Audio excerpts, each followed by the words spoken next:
Hi, welcome to this video, Cinque Terre Card Explained. If we haven't met before, welcome. I'm Lucille, and together with my husband, we've created a SpeziaGuide.com. It's a blog and directory, but we actually live here in the Spezia. Italy is our home now, and we're basically just sharing what we've learned about the area with people that want to come visit here. It's real insider knowledge, best places to eat, where to go, how to get about, everything to help you plan your holiday here.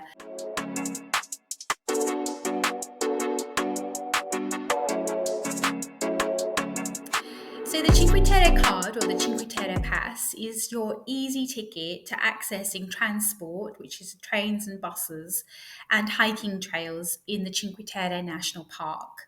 So I'm going to talk about the trekking card and the multi-service card and look at the differences in those cards, what's included, and also the costs of each. And then also other options instead of buying one of those passes. So the trekking card is specifically for visitors wanting to hike the famous Blue Trail. And that trail used to connect Rio Maggiore all the way through to Monte Rosso. And it sticks quite close to the sea, so you get awesome views of the ocean. But parts of that trail are often closed, so it's not a guarantee that you're going to be actually able to hike the SVA trail. It is prone to landslides and other issues, especially when we have extreme weather. But there are plenty of other trails available, so the trekking card is certainly useful if that's the trail that you're really after hiking, but not necessary if you want to hike any of the other trails. So the Cinque Terre trekking card prices for 2024 are €7.50 for an adult, and that's a 1-day pass, and €14.50 for a 2-day pass. There are also child tickets and senior tickets and family tickets, and they obviously work out quite a bit cheaper than the adult ticket. So let's move on to the second type of Cinque Terre Pass, and that's the multi-service card. So this includes access to the train line between the Spezia and Levanto and all of the 5 Cinque Terre towns included in between. And plus access to the SVA trail. So it's a combination of the trekking card and then rail tickets. That particular pass is quite expensive this year. I remember it being quite a lot cheaper last year, but it's €32.50 for an adult for a daily ticket. Now, if you're not going to hike the SVA trail and you are only going to go to a couple of the villages, then there's absolutely no need for you to get the multi-service card. I personally recommend that you figure out what you want to do for the day and then work out what the cost of your train tickets are going to be. Of course, if you know that you want to go to a number of villages and you want to hike the SVA trail, then the multi-service card is definitely what you need, and then it becomes much better value. And you can also factor into that the multi-service card and the trekking card come with a few other inclusions like shuttle buses around the park, Wi-Fi, and free use of the toilets in some of the towns. The off-season for this year is 4th of November 2024 to 15th of March 2025. During that period, there's no need to get a trekking card because the SVA trail is free during that period of the year. So during off-season, the multi-service card is still obviously useful if you're catching the trains and, like I said, going to a number of villages. The ticket for that is €14.80 for an adult. You can buy your tickets for Cinque Terre at the train stations. There's usually like a Cinque Terre information centre or a welcome centre. You can go there and you can buy your cards from them on the day. But I really recommend that you buy your tickets in advance. And the reason is because the queues are just hectic. It's just miserable stood in those queues during the summer. And it's probably 45 minutes to an hour in order to get your Cinque Terre card on the day. There's really no advantage to standing in the queue. So take a look at some of the online purchase options. The first of which is the National Parks website. I am just going to add a little comment in here that the Cinque Terre National Park's website is great. It's got a lot of information, and certainly if you want to get to know what's available in the park and just orientate yourself before you get here, then it is a really good informational website.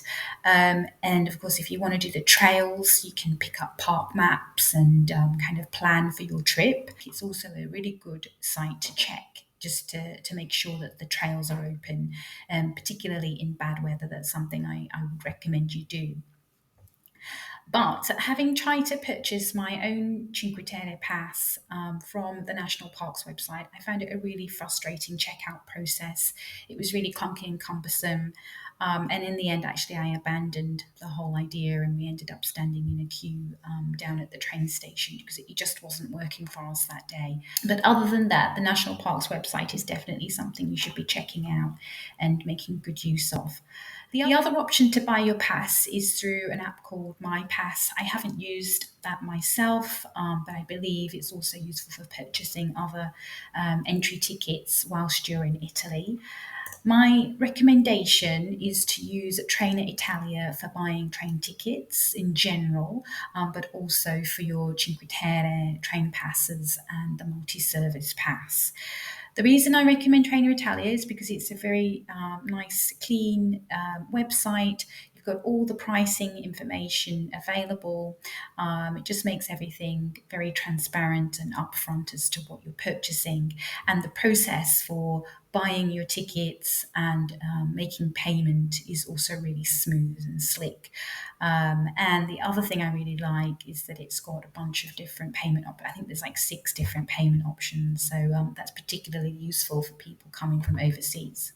One more thing before I stop talking about Trenitalia is that they do offer what's called an Explore Italy with Trenitalia Pass, and it's for visitors specifically coming to Italy. And if you're doing long distances through Italy, and maybe you're going from Rome up to Venice and Venice over to Milan, or then this might be a really good cost-saving pass for you. So check that out and have a look to see if that's of any use. So here are my top travel tips for going to Cinque Terre. Tip number 1 is to save yourself some money. You don't have to get a trekking card and you don't have to get a multi-service card. I hope that I've made myself clear in this video. I have done some blog articles on this and I will try and put up more YouTube videos to explain how to get around the park without having to buy a pass. Tip number 2 is please don't line up. It's just such a big waste of your time, especially if you're just here for the day. We get so many people coming off the cruise ships wanting to go to Cinque Terre. With just a bit of planning ahead, 5 or 10 minutes planning up ahead, and you'll save yourself 45 minutes, an hour, or even more standing in the line. So don't waste your time, your precious holiday time. Avoid the queues and buy online. And I've given you several options in this video as to how you can buy your tickets online. You can find all links below for all the recommendations. Tip number 3 is plan ahead. So if you are going to be doing lots of other travel throughout Italy, then there is the Trenitalia Tourist Pass. And you can buy this for 3, 7, 10 or 30 days, and you can do a number of trips over that period of time. Take a look at Trenitalia, again, links below. So those are my top 3 travel tips for getting to Cinque Terre and what to do about getting your Cinque Terre Pass. And please do go to our blog and directory, lespeziaguide.com. There's a stack of articles on there if you're planning your trip to the area. We hope that you can make use of this resource and that it's going to help you in your planning, and best of all, make full use of the time that you spend here. So for now, thank you very much for joining me on this YouTube channel. Please like, follow, subscribe below, and until next time.